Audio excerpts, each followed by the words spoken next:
Hari ini makin rame orang ngomong soal pilpres. Padahal pilpres itu nanti 2024. Tapi harus kita akui tahapan pemilu sudah sebentar lagi dimulai.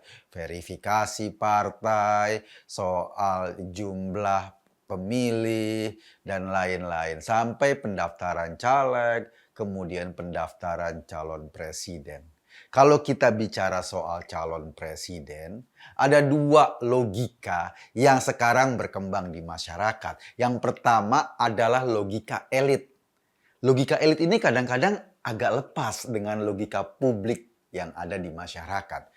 Logika elit ini bekerja sendiri, misalnya ya, pertemuan antara ketua-ketua partai, mereka saling mengunjungi dan kemudian media-media memframing bagaimana mereka membicarakan masa depan bangsa ini. Kemarin kita tahu ada Partai Golkar, kemudian ada P3, ada Partai PAN kalau nggak salah bersatu dalam sebuah koalisi Indonesia Baru. Katanya mereka mau bareng-bareng bergandengan tangan mengusung satu calon dan calonnya belum tahu. Pak Prabowo juga belum lama ketemu Pak Surya Paloh, kemudian pertemuan-pertemuan antar elit partai membicarakan soal wilayah mereka. Iya sih, kalau kita bicara pilpres, partai-partai ini adalah pintu masuk yang punya tiket agar capres-capres ini bisa ikut pertandingan di pilpres nanti. Mereka punya tiket. Tanpa tiket itu, capres-capres tidak bisa ikut pertandingan. Nah, rezim tiket inilah yang menjadi landasan logika para elit partai. Logika kedua, logika masyarakat biasa. Kayak gua gini, kayak kebanyakan kita semua, kita yang tidak ada ikatan dengan partai politik, bukan elit partai, bukan kader partai, tetapi kita tahu bahwa masa depan Indonesia bukan cuma milik satu dua elit partai saja.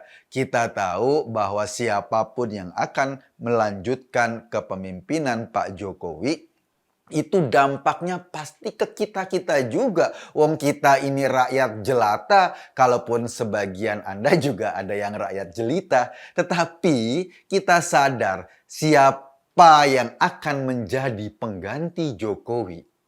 Dampaknya pasti ke kita-kita juga. Logika ini seringkali mau jalan dengan karakternya sendiri, sementara masyarakat juga jalan dengan karakteristiknya sendiri. Logika politik masyarakat misalnya sekarang sudah mulai ada orang-orang yang dapat dukungan dari masyarakat meskipun mereka bukan elit partai. Iya, Pak Prabowo pasti dapat dukungan dari partainya karena Pak Prabowo ada di dua kaki itu. Pertama, dia punya tiket dari Partai Gerindra, mungkin suaranya nggak cukup tapi bisa berkoalisi dengan partai lain.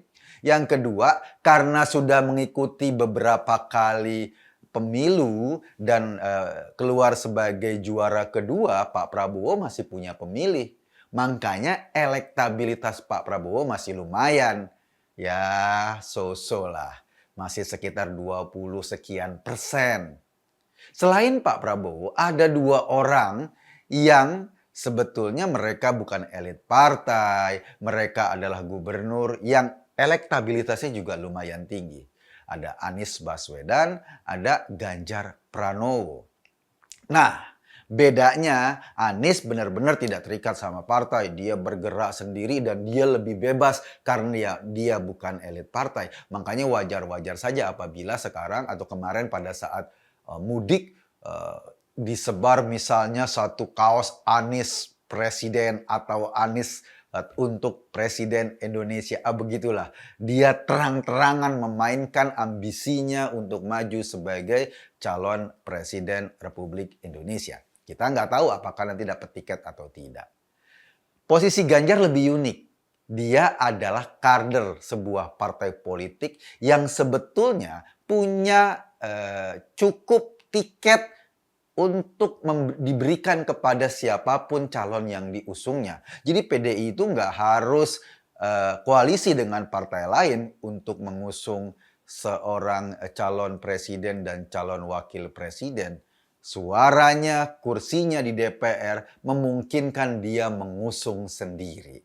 Masalahnya adalah, nah ini masalahnya, ketika sebagian publik, kira-kira hampir 30% orang kesengsem dengan Pak Ganjar Pranowo. Baik dengan cara dia berkomunikasi, baik dengan cara dia menyelesaikan masalah, baik dengan prestasi-prestasinya di Jawa Tengah, maka otomatis kan elektabilitas Ganjar Pranowo terus meningkat. Problemnya Pak Ganjar bukan elit partai. Dia tidak ada dalam lingkaran khusus yang memutuskan kemana tiket akan diberikan. Ini problemnya. Ujung-ujungnya kan akhirnya dikritik oleh teman-teman satu partainya sendiri. Kasian juga sih. Kenapa kasian? Lo bayangin, dia nggak ngapa-ngapain. Belum pernah ngomong akan mencalonkan sebagai presiden. Dia juga tidak menunjukkan suasana yang sangat ambisius, pasang baliho misalnya gitu loh. Kemudian bergerak ke sana kemari memasarkan ide-idenya untuk jadi presiden. Enggak. Selama ini yang dilakukan ya semata-mata dia cuma sebagai gubernur Jawa Tengah dan juga sebagai ketua Kagama, ketua alumni Gajah Mada. Kadang-kadang dia keluar kota untuk memenuhi undangan Kagama. Nah, kebetulan ketika dia di luar kota karena hobi olahraga, hobi nongkrong, kemudian banyak masyarakat yang ngegerubung. Kenapa? Karena sebelumnya mereka mungkin sudah jatuh hati dengan tampilan Pak Ganjar.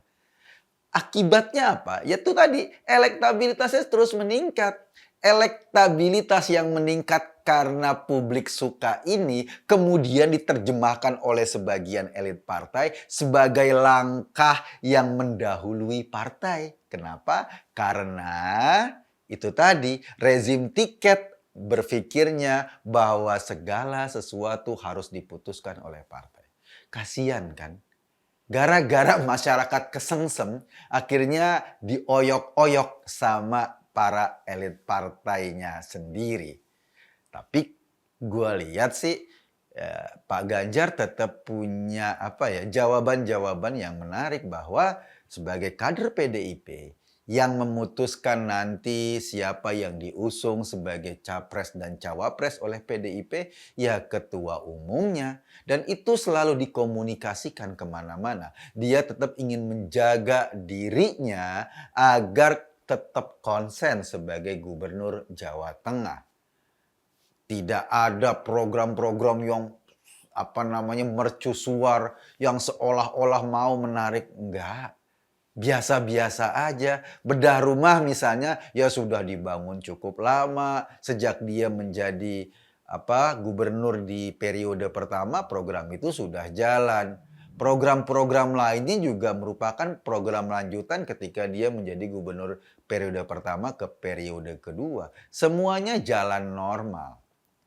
Yang membedakan mungkin yang membedakan adalah ketika disurvei, hasil-hasil survei, justru masyarakat Jawa Tengah yang paling kesengsem dengan Ganjar Pranowo sehingga elektabilitas di Jawa Tengah itu bisa mencapai 70-74%. Masyarakat Jawa Tengah selama 8 tahun kepemimpinan Ganjar merasakan kan bagaimana dipimpin oleh seorang gubernur, bagaimana masalah-masalah mereka diselesaikan.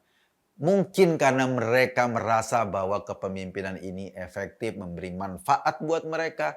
Akibatnya apa? Ya akibatnya elektabilitas seorang Ganjar Pranowo di Jawa Tengah jadi tinggi.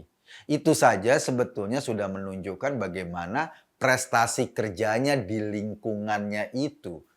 Sebagian besar masyarakat mendukung dia atau mengikhlaskan Ganjar untuk menjadi pelanjut kepemimpinannya Pak Jokowi.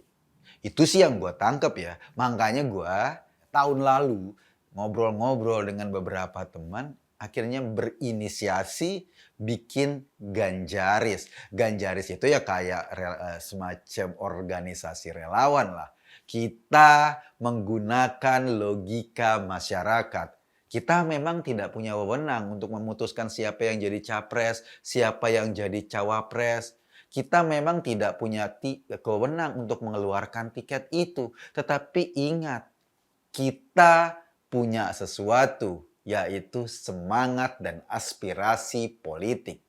Ini yang mau kita ekspresikan, ini yang mau kita tularkan, ini yang mau kita komunikasikan ke masyarakat.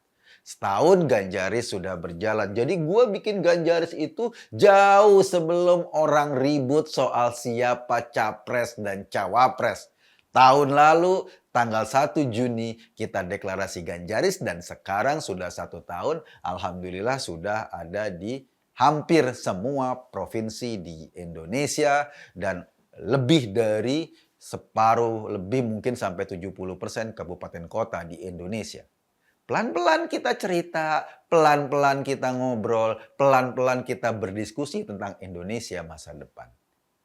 Gua nggak tahu apa respon teman-teman, tapi gua nggak kepingin nungguin.